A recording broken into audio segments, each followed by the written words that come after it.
Hello there everyone and welcome back to Love the Grind. My name is Michael Preby and my website is www.lovethegrind.com. That's where you're going to find blog posts about spiritual growth, professional fulfillment, and a balanced approach to total health. Welcome back to the series of YouTube videos that I'm doing about prescription drug withdrawal and surviving that withdrawal. For those of you who haven't seen my videos previously, my withdrawal story involves the SSRI medication Paxil and the benzodiazepine medication Xanax. Those are both medications that I was put on as a 21-year-old college student for some social anxiety and panic attacks, and I continued taking those medications for nearly a decade and a half before I quit for many reasons. And when I quit, I didn't see the withdrawal syndrome coming. It was a series of physical symptoms, mental symptoms, emotional complications, things that I hadn't anticipated and things that took a while for me to get past.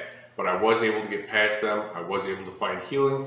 And that's why I'm making these videos to let all of you out there who are still going through the withdrawal know that you're going to find healing too.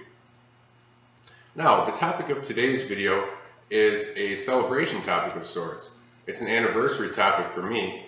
This month, January of 2019, marks 5 years off the benzodiazepine Xanax for me. Now that's a milestone that at times I never thought I'd see, but it's also something that I kind of envisioned in the back of my head for a very long time. For a long time while I was on the medications, I dreamed of a life without them, and while I was going through the taper and getting closer and closer to that 0 milligram mark, it's a milestone like this that I always envisioned, and a video like this that I always envisioned making. So before I begin getting into the meat of today's topic, I'd like to just let all of you out there know that you can envision your own success story too. It is possible. It will happen with determination, faith, and support. Now, I'd like to start this video by talking a little bit about how I got on the medication Xanax. Like I said, I was going through some social anxiety and panic attacks, and rather than drop out of college, I went to the family doctor and he prescribed Paxil along with a small dose of Xanax for acute panic. It was 0.25 milligrams as needed. So maybe I was getting a bottle with 30 of those pills in per month. Well, something that's prescribed as needed began to become an everyday part of my life.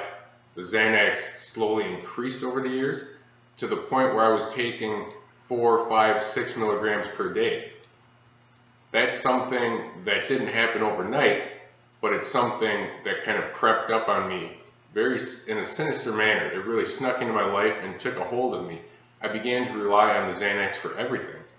It wasn't just a presentation at work anymore. It wasn't just a social function. It was things like running errands, getting a haircut, going to church, just getting in the car in the morning. I couldn't get to work without having the security of that orange bottle with me.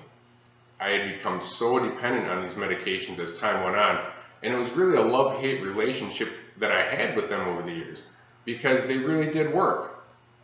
It was magic. It was like a godsend at first. It was something that took away all that anxiety that I thought I'd never be able to get past. It was something that gave me that confidence that I never thought I'd be able to find. It was something that could take the edge off of depression. It was something that could even take the lull out of boredom. The Xanax, as those of you out there who use a benzo medication know, can work for everything. But then it stops working. We begin experiencing tolerance withdrawal. We begin experiencing interdose withdrawal. We need early refills. We see our doctors and ask for higher doses, and many of those doctors are all too willing to up the doses to the legal limits. I found a doctor like that. He was all too willing to do that, as well as willing to, instead of talk to me about measures that I could take to better my health in a natural way, he's willing to just put me on more medications, blood pressure medications, change SSRI medications if I would have asked for that, or up the dosage. That was the picture of good health that I had in my mind. You experience a problem, you go to the doctor, they take care of it. Well, after a while that wasn't working anymore. I became sort of an anxious wreck. I was a zombie at times. I put on a lot of weight. I wasn't all that fulfilled or all that motivated. And for many reasons, I decided to quit the medications, both the Paxil and the Xanax, as I approached my mid-30s. Now the Paxil I got off of rather quickly, within maybe a month or two's time. The Xanax I tapered off of a little more cautiously, maybe over the course of a year and a quarter or a little bit more than that. Now the taper was an extremely challenging process for me. I experienced with each cut different emotional, mental, or physical symptoms. I had a ton of body pains, the sleeplessness, the intrusive thoughts, the terror, the never-ending anxiety, the depression. I had all of it, and at times it seemed like it would never end. I even went to the doctor once or twice during that taper, tried to explain the situation.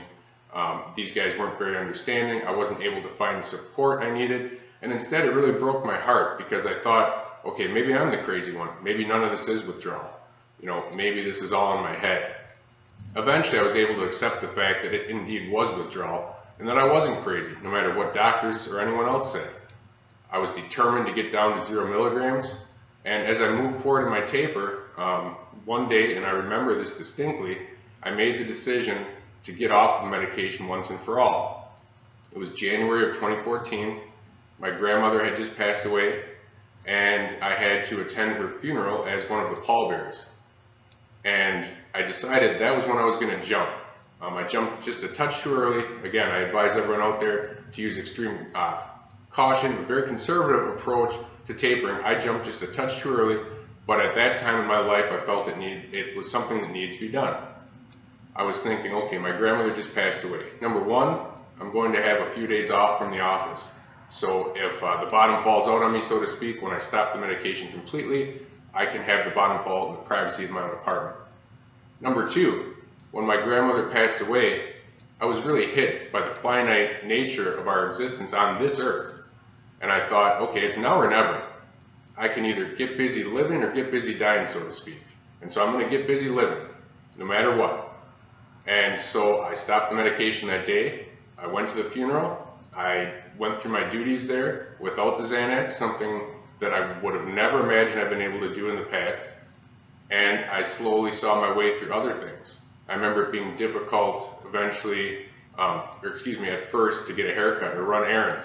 Getting off of benzo is a two-part thing. One is getting past the physical withdrawal. Two is a psychological adjustment to living life without a benzodiazepine, without that crutch at every corner.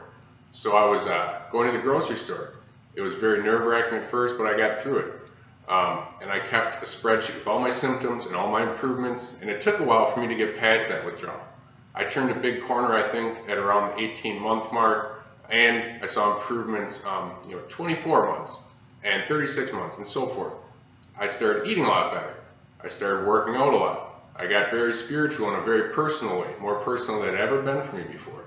And I always kept positive. I talked to people that loved me and that supported me, and I believed in the process and believed in healing, and it happened for me. Again, 5 years this January for me. Who would have thought? I just ran 8 miles on the beach the other day in South Beach. I'm from Wisconsin, but I traveled to Florida, ran 8 miles on the beach with a South Beach legend named Raven, who's done it every day for 44 years, and that was the 7th time I've run with him. I ran last year as well, and that's not an uncommon thing for me now to run 8 or 9 or 10 miles at a time. And these changes don't happen overnight, but the changes do happen, the healing happens, and it's really awe-inspiring when it does happen. It happened for me, and it's going to happen for you too. So I just want everyone out there, despite any difficulties you might be going through with thoughts of getting off medications, or tolerance withdrawal, or interdose withdrawal, or your tapering difficulties, keep believing. Keep taking it 24 hours at a time. Keep piling up those 24-hour blocks of healing. Keep doing the right things for your health, and you're going to see improvements. Trust me, it happened for me. It'll happen for you too. Now, I've begun offering some coaching online and also via telephone for people who are going through the withdrawal or taper process. So message me if you'd like more information about that. I'd be happy to send you some information, and perhaps we'll talk further about that.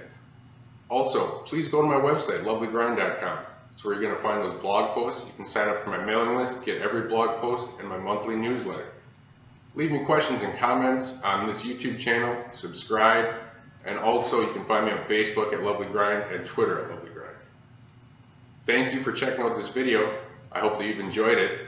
Please remember to take care of yourself and your dreams this year in 2019. Stay connected here. Get a hold of me with questions and comments. And until next time, keep believing that your healing is on the way.